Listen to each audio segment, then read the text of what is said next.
Nós vamos falar hoje de uma doença que algum tempo atrás ninguém dizia o nome. Era aquela doença, o misterioso câncer, que não é um só, por sinal, pois existem cerca de uns 200 tipos de câncer. No momento em que o homem já desvendou o DNA, o genoma humano, e os aspectos mais detalhados dos funcionamentos celulares, por que ainda não se alcançou a cura do câncer? É bem verdade que em alguns tipos o percentual de cura já chegou a 80%. Convidamos especialistas, por acaso todas mulheres, para saber mais sobre o conhecimento acumulado da ciência sobre a doença e também para verificar se estamos no caminho da cura. No mínimo, vamos acabar com o preconceito com aquela doença. Aqui, vamos desvendar o câncer. Então, eu vou apresentá-las para vocês. Primeiramente, a Maria da Glória Carvalho, que ela integra a Associação Americana de Pesquisa em Câncer e a Academia de Medicina do Estado do Rio de Janeiro. Atualmente, é pesquisadora do Departamento de Patologia da Universidade Federal do Rio de Janeiro, a UFRJ. Clarissa Baldotto é médico-oncologista clínica e pesquisadora do Instituto Nacional de Câncer, o INCA, e mestre e doutora em oncologia pela mesma instituição.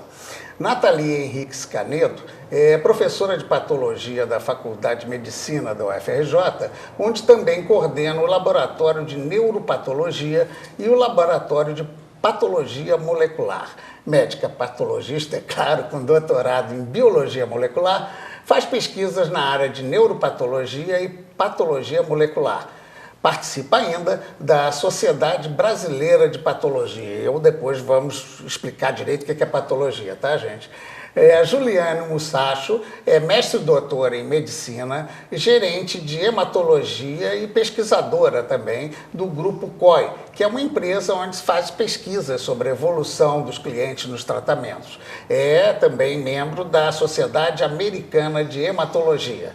Bem, eu vou aqui tentar fazer a minha definição, né, pouco detalhada do que é câncer, que eu acho que é da maioria das pessoas, como um desenvolvimento acelerado e descontrolado do crescimento celular.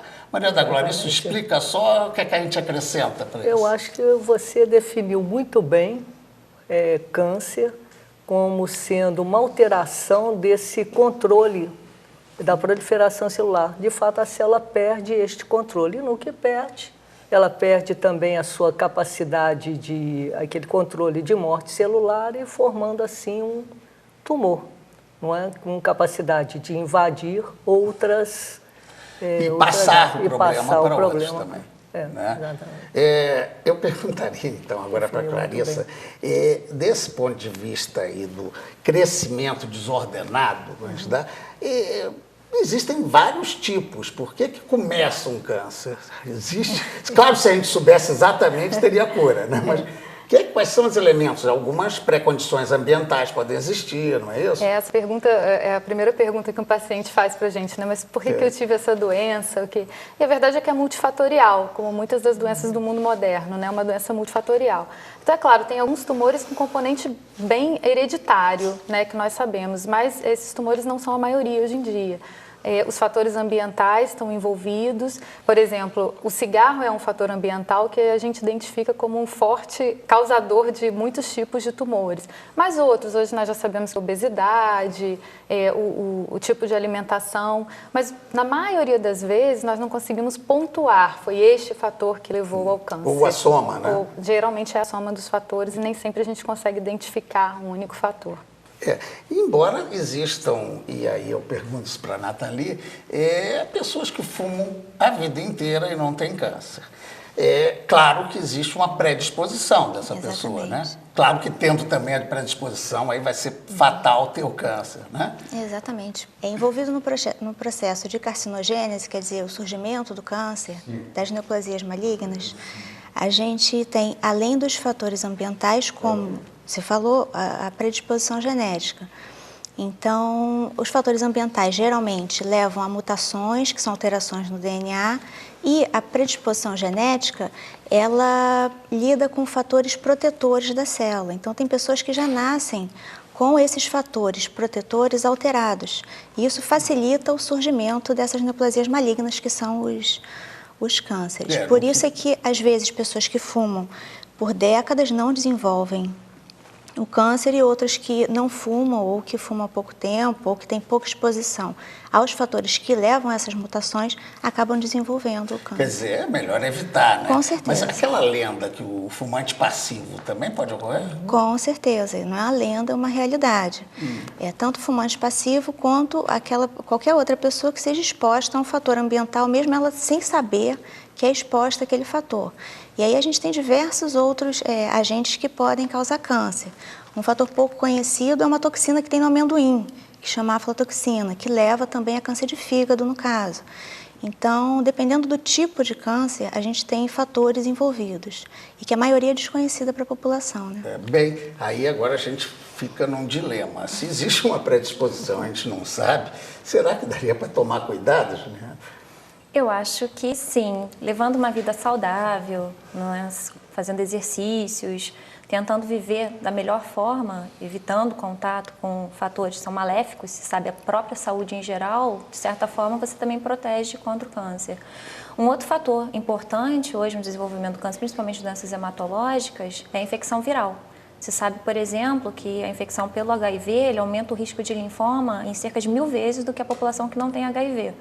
Então, hoje está sendo muito estudado também, já há bastante tempo, determinadas infecções por vírus, muitos vírus intracelulares, como o Epstein-Barr, o HTLV, que também contribuem para o desenvolvimento do câncer. No caso, existe aquela do colo do útero, que é, o vírus do papiloma humano, conhecido como o HPV, não é? Que também já tem várias campanhas, inclusive atualmente a de vacina, não é? Vacinar meninas. E é um vírus que, segundo as pesquisas, não é uma em cada 4 mulheres, em algum tempo na vida, pode ser infectada pelo HPV. Agora, nem todas elas vão desenvolver o câncer de colo de útero. Nem todas elas. Quer dizer, muitas eliminam o vírus naturalmente, por fatores genéticos, exatamente porque ainda não se sabe, porque umas eliminam e outras evoluem. Inclusive, as mulheres em idade fértil parece que quase 100% das pessoas já foi infectada pelo HPV, né? Sendo quase 100% das pessoas, né, que estão em idade, né, de idade fértil, período fértil, em relações sexuais, você tem Quer dizer, já tiveram contato. Vários pesquisadores defendem isso, não necessariamente expressam, vai aparecer no exame, né, que fizer uma colposcopia. Só um detalhe, o HPV, até a importância dele, hoje nós sabemos também que ele é responsável por grande parte dos tumores de cabeça e pescoço, né, que acomete homens. A gente fala muito de câncer de colo de útero, e hoje, na verdade, é uma novidade na oncologia, tem muita pesquisa em relação a isso, porque, inclusive nos países desenvolvidos, né, que a nossa realidade é muito do câncer de colo de útero, mas e o tratamento parece que vai ser diferente de um câncer de cabeça e pescoço, por exemplo, que não está relacionado ao vírus, né? Então, a infecção viral, sem dúvida, é uma coisa importante. No caso, o homem é portador dele, porque ele é transmissor, com certeza, por isso se faz a campanha do uso da camisinha, não só para AIDS, né? Mas como é que é no homem? Como é que ele adquire? Adquire da mulher sem camisinha? A princípio, sim, da mesma forma que a mulher, né? Um vírus que passa geralmente pelo é um portador assintomático, né? A mulher é mais sintomática. Semelhante à questão do HIV, quer dizer, alguma brecha no tecido, alguma feridinha, alguma feridinha.